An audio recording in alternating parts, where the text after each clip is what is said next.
achieve your goal to help yourself and others while still keeping your job and making money.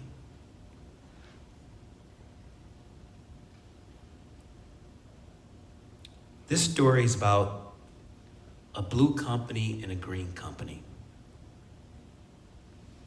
In 2005, I transitioned to a new Wall Street firm, let's call it Green.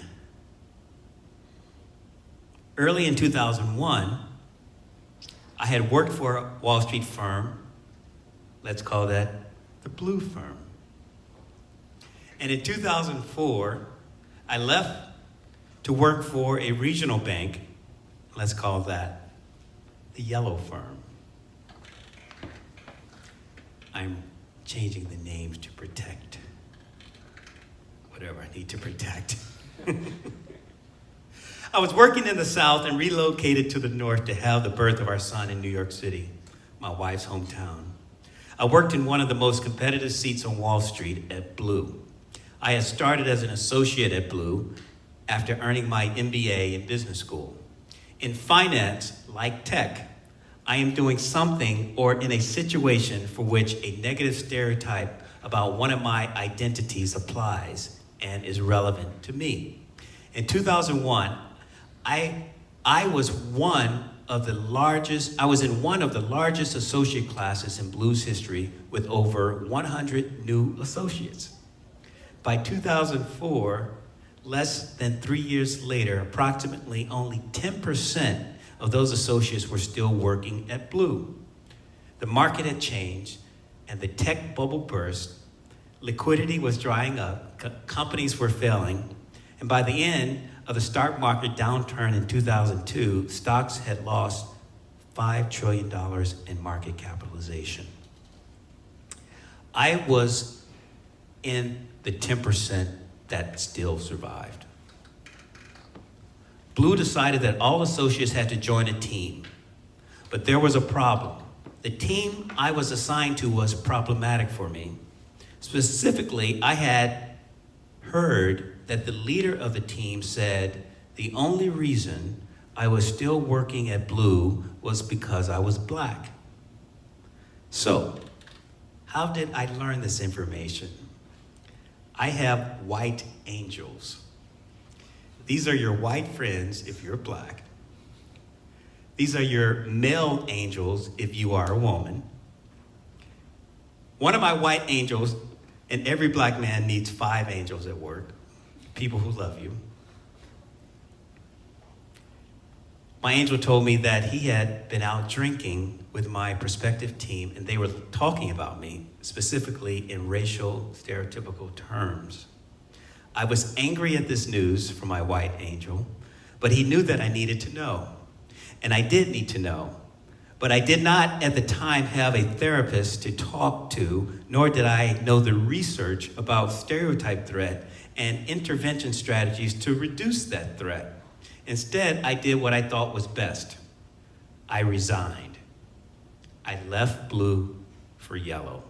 The manager at Blue in my exit interview asked me why I had not gone to him earlier. I said, I didn't know how to tell you.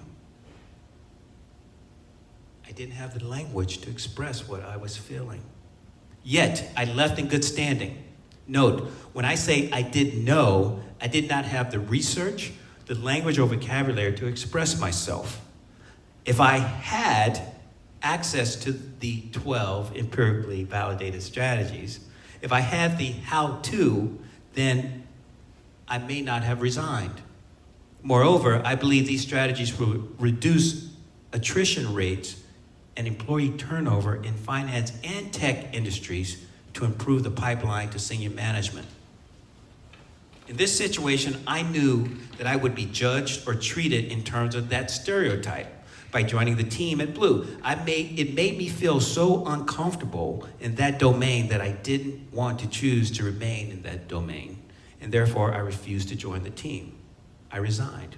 12 months later, I was relocating to New York, preparing to resign Yellow in the South and reapproach Blue in Manhattan. I got a second offer from Blue, a promotion to vice president, and more money from Blue and also from Green.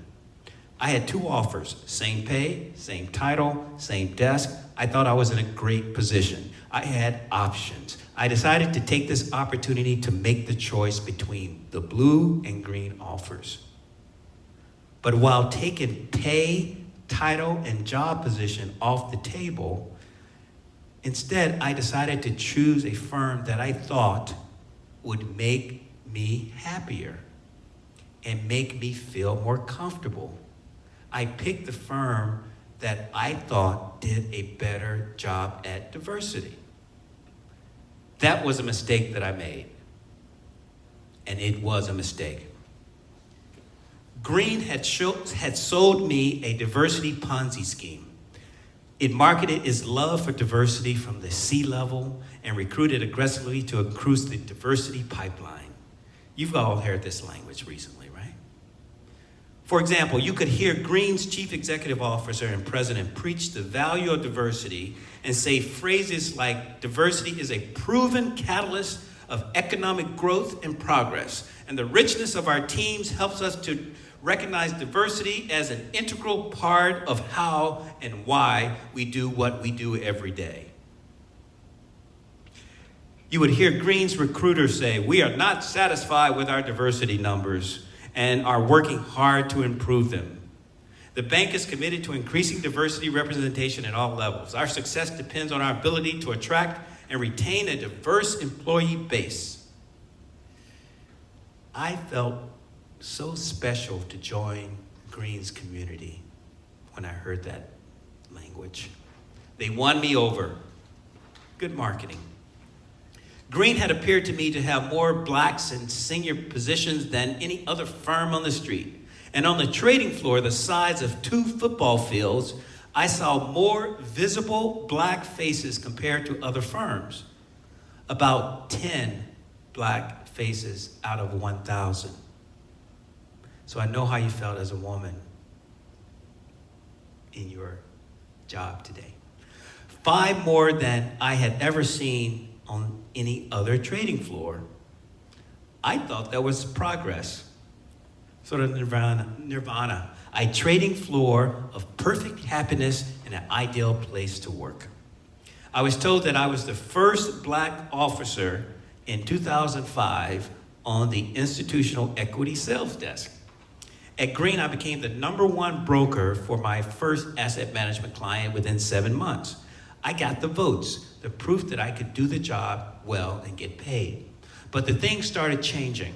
The firm pivoted. The black people in senior positions got moved, fired, or forced to retire. My hiring manager, someone I called my rabbi, and the head of my equities department was moved and replaced by a new head of equity sales, cutting off my access to good clients that I could own. My old manager valued me individually, and the new manager did not.